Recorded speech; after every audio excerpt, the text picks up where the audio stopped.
Hi பசங்களா, எல்லாரும் என்ன பண்ணிட்டு இருக்கீங்க? பசங்களா, இன்னைக்கு நம்ம எல்லா கடவுளுக்கும் ஆபத்து ஏற்பட்டிருக்கு. அதுக்காக சிவனுக்கும் கருப்பசாமிக்கு மட்டும் தனியா தூக்கிட்டு போய் இன்னைக்கு பூஜை பண்ண போறாங்க. என்ன நடந்துச்சுன்னு பாக்கலாமா? கோயம்புத்தூர் பக்கத்துல இருக்கிற வேடப்பட்டிங்கிற கிராமத்துல எல்லாரும் பேசிக்கிட்டு இருந்தாங்க. அப்ப எல்லா கடவுள்களும் அந்த ஊர்ல வெயிட் பண்ணிட்டு இருந்தாங்க. நம்ம ஊருக்கு ஏதோ ஒரு பிரச்சனை மாதிரி தெரியுது. ஏதோ இருண்ட மேகங்கள்லாம் சூழ்ந்துகிட்டே இருக்குது. என்ன கருப்பமையா பண்றது? பாப்பா, நீங்க ஒண்ணு கவலைப்படாதீங்க. நம்ம ஊருக்கு ஏதோ ஒரு ஆபத்து வர மாதிரி தெரியுது. எல்லாரும் ஜாக்கிரதையா இருந்தீங்கன்னாவே போதும். எல்லா கடவுள்களையும் இன்னைக்கு ஓரமா வைங்க. அப்பதான் சிவபெருமான் வந்தாரு திடீர்னு. எல்லாரும் என்ன பண்ணிக்கிட்டு இருக்கீங்க? இந்த ஊருக்கு நம்ம இருக்கிறதே பெரிய சாபம் பிடிச்சிருச்சுன்னு நினைக்கிறேன். சீக்கிரம் எல்லாரும் இந்த ஊரை விட்டு காலி பண்ணுங்க அப்படின்னு சிவபெருமான் என்ன நடக்குதுன்னு தெரியாம சொல்லிட்டு போயிட்டாரு. எல்லாரும் நின்றுட்டு இருக்கும்போது திடீர்னு எல்லாரோட காலையை பிடிச்சி யாரோ இழுக்கிற மாதிரி தோணுச்சு. எல்லாரும் தொப்பு தொப்புன்னு கீழே விழுந்தாங்க. அந்த பொண்ணு ஏற்கனவே நடந்த மாதிரியே நடந்துருச்சுன்னு நினைச்சு வந்தான்.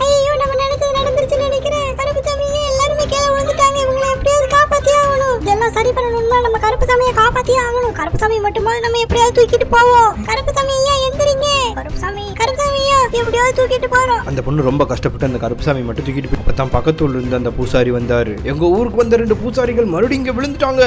என்னடா இது, எல்லாருமே விழுந்து கிடக்குறீங்க? ஏதோ ஒரு பெரிய ஆபத்து இந்த ஊரை நோக்கி வந்துகிட்டு இருக்குது. அப்பதான் முனிப்புசாமி பேசினாரு. பாப்பா சீக்கிரம் போய் அந்த நாகக்கண்ணியோட வெள்ளக்கல்லை எடுத்துட்டு வாங்க. சீக்கிரம் போங்க. என்ன கருப்பசாமியா சொல்றீங்க? அந்த நாகக்கண்ணியோட வெள்ளக்கல்லை எடுத்து வந்தா காப்பாத்திடலாமா? அது எங்க இருக்குன்னு தெரியலையே. அப்பதான் சிவபெருமான் வந்தாரு. நான் நினைச்ச மாதிரியே நடந்துருச்சு. இவங்களை எப்படியாவது காப்பாத்தி ஆகணும். காப்பாத்துறதுக்கு முன்னாடி நமக்கும் சக்தி குறைஞ்சுகிட்டு இருக்கு. அப்பதான் கருப்பசாமி வந்து ஒரு விஷயத்த சொன்னார். சிவபெருமானே, இவங்களை காப்பாத்தணும்னா நம்ம சக்தியை நம்ம பயன்படுத்தி ஆகணும். பயன்படுத்தணும்னா நம்ம கடலுக்குள்ள போய் தவா இருக்கணும். வாங்க. சிவபெருமானும் கருப்பசாமியும் போய் அங்க கடலுக்குள்ள போயிட்டாங்க. கடலோட ஆழத்துல அவங்க தவ இருந்துகிட்டு இருந்தாங்க.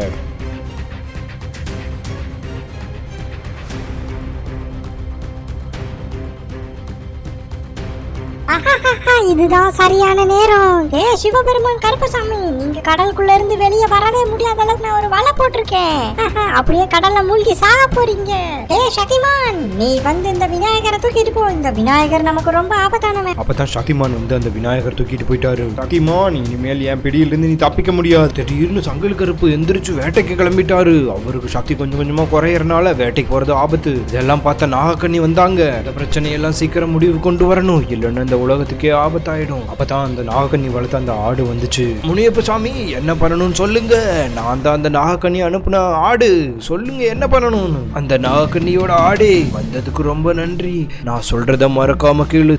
ஒன்ன மாதிரியே அஷ்ட நட்சத்திரத்துல பிறந்த 2 பேர்த்த கூட்டிட்டு வா. கூட்டிட்டு வந்து அவங்க ஞான ஜோதம் பண்ண வைக்கணும். என்ன சொல்றீங்க முனியப்ப சாமி? ஞான ஜோதமா? சரி, நான் சொல்றேன், உங்களுக்காக நான் அதை பண்றோம்.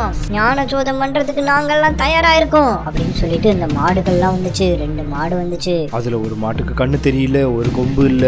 நேரம் ஆக ஆக அந்த முனியப்பசாமி உடம்பு ஓட்ட போட்டுக்கிட்டே இருக்கு. அந்த 3 ஜீவன்களும் வந்து ஞான சோதம் பண்ண ஆரம்பிச்சுட்டாங்க.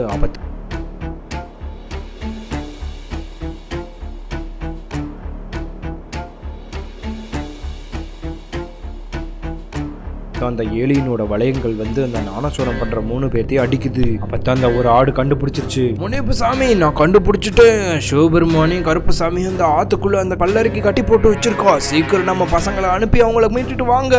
அவங்கள மீட்டுட்டு வந்து பூஜை பண்ணாவே இதுக்கான தீர்வு கிடைச்சிடும். சீக்கிரம். ரொம்ப நன்றி ஆடே. நான் இப்பவே அந்த பசங்களை அனுப்புறேன். பிள்ளைங்களா, சிவனும் கருப்பசாமி ஆத்துக்குள்ள இருக்காங்க. உங்க பசங்களை 2 பேர்த்த அனுப்பி சீக்கிரம் போய் கூட்டிட்டு வர சொல்லுங்க. என்ன ஆடு சொல்ற? ஆத்துக்குள்ளியா? சரி, நான் உடனே போறேன். அந்த மந்திர வீடு திடீர்னு பேச ஆரம்பிச்சிச்சு. நீங்க ஆத்துக்குள்ள போலாம், ஆனா அவங்கள தூக்கிட்டு வர முடியாது. நடுக்கடல்ல அவங்க மூழ்கடிக்கப்பட்டிருக்காங்க. ஒரு வழியா அந்த சின்சான் அவங்க 2 பேர்த்தையும் கண்டுபிடிச்சிட்டான். திங்க பாத்தீங்களா? நான் கண்டுபிடிச்சிட்டேன். சிவனும் கருப்பசாமியும் அந்த பல்லறை இங்க தான் எடுத்து வச்சிருக்கா. ஆமா, நான் சின்சான் சூப்பரான வேலை பண்ணேன். ஆமா, எப்படி அவங்களுக்கு நின்று தூக்கிட்டு போறது? ரொம்ப வெயிட்டா இருப்பாங்களே. இதுக்கு தான் இந்த சின்சான் வேணுங்கிறது. இப்ப பாரு, ஒரு கைத்தை கட்டி இந்த சைக்கிள்ல வச்சு இழுத்துட்டு போலாம். வேற வழி இல்ல. Super super. வாங்க 2 பேரும் சேர்த்து இழுத்துட்டு போலாம். அந்த சிவனும் கருப்பசாமி அந்த கடல்ல இருந்து அந்த கைத்தை கட்டி அப்படியே இழுத்துட்டு போறாங்க. இழுத்துட்டு போய் ஊருக்குள்ள வைக்கிறாங்க. பசங்களா, சிவபெருமானும் கருப்பசாமி தூக்கிட்டு வந்துட்டீங்களா? இவங்க மேல சூரிய வெளிச்சம் படக்கூடாது. அதுக்குள்ள நம்ம பூஜை பண்ணணும். சிவன் கருப்பசாமி சிலையை எடுத்து வைங்க, நம்ம பூஜை பண்ணலாம்.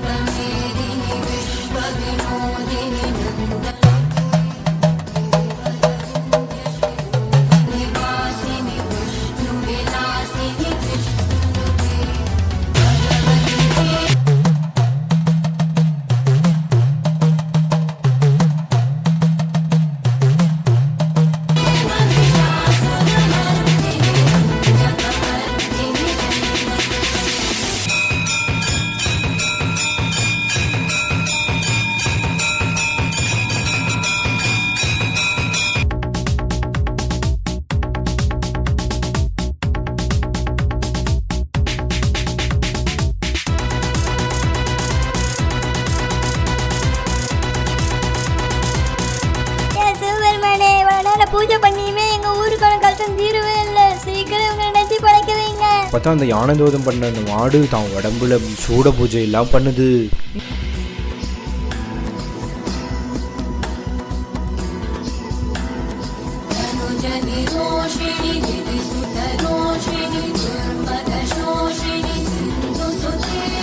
நமக்கு இருக்கிறது கடைசியான வழி அந்த வெத்தலை பூஜை தான். அந்த வெத்தலை பூஜை வச்சு பண்ணுங்க. அப்பதான் அந்த ரம்யா வந்து 2 பேர்த்தோட நேரத்திலும் கையை வச்சா. கடைசியா அந்த வெத்தலை எடுத்த உடனே சிவபெருமான் கருப்புசாமி பழச்சிட்டாங்க. இந்த சிவபெருமான் கருப்புசாமி பூஜை பண்ணி முடிச்சிட்டாங்க. இதுக்கு மேல நமக்கு ஆபத்தான். அவங்களை எப்படியாவது தடுத்தாகணும். கடைசியா அவங்க எல்லாம் தேடி வரது இந்த முனிப்பசாமி தான். இந்த முனிப்பசாமி இந்த கூரை மேல இருந்து தள்ளி விட்டுறலாம் அப்படின்னு சொல்லிட்டு முனிப்பசாமியை வேகமா அந்த வீட்டு மேல கொண்டுட்டு போனா. வீட்டு மேல கொண்டு போய் வீட்டு மேல படுக்க வச்சு அங்க இருந்து தள்ளி விட ட்ரை பண்ணா. அப்படியே அந்த முனிப்பசாமி டம்முன்னு தள்ளி விட்டுட்டா. முனிப்பசாமி பறந்து வந்து கீழே விழுவாருன்னு நினைக்கும் போது டப்புன்னு கருப்புசாமி கேட்ச் பிடிச்சிட்டாரு. முனிப்பசாமி ஐயா உங்களுக்கு எதுவும் ஆகாது, நான் வந்துட்டேன். அந்த தாங்கிட்ட இருக்கிற சக்தியை வச்சு அந்த முனிப்பசாமி ஐயாவை குணப்படுத்த ஒரு வழியா எந்திரிச்சிட்டேன். ரொம்ப நன்றி கருப்புசாமி ஐயா. என்னடா எல்லாரும் பொழைச்சாங்க. இந்த விநாயகர் நம்ம கிட்ட வச்சிருந்தா நமக்கு தான் ஆபத்து. இந்த விநாயகரை நான் போட்டேன், என்னை மன்னிச்சிருங்க. கடைசி அந்த விநாயகரும் எந்திரிச்சிட்டாரு. எங்க சங்கிலி கருப்பு வேட்டைக்கு போன சங்கிலி கருப்பை காணோம். அப்பதான் சங்கிலி கருப்பே வந்து சேர்ந்தாரு. நானும் வந்துட்டேன். கருப்புசாமி ஐயா எங்க மாடு எல்லாம் செத்து போச்சு, எப்படியாவது காப்பாத்துங்க. உங்களுக்காக நானும் எதுவும் பண்ணி அந்த மாடு 2 செத்து போச்சு. என்ன பாப்பா சொல்ற? நானும் ஏதோ பண்ணனால மாடுகள் செத்து போச்சா? நீ ஒன்னும் கவலைப்படாத, அந்த மாடுகளை நான் காப்பாத்துறேன். கருப்பு சமைச்ச மாடுகளுக்கான சக்தியை கொடுத்தவனே அந்த மாடுகள் 2 எந்திரிச்சிருச்சு. இப்ப எல்லாமே சரியாயிடுச்சு.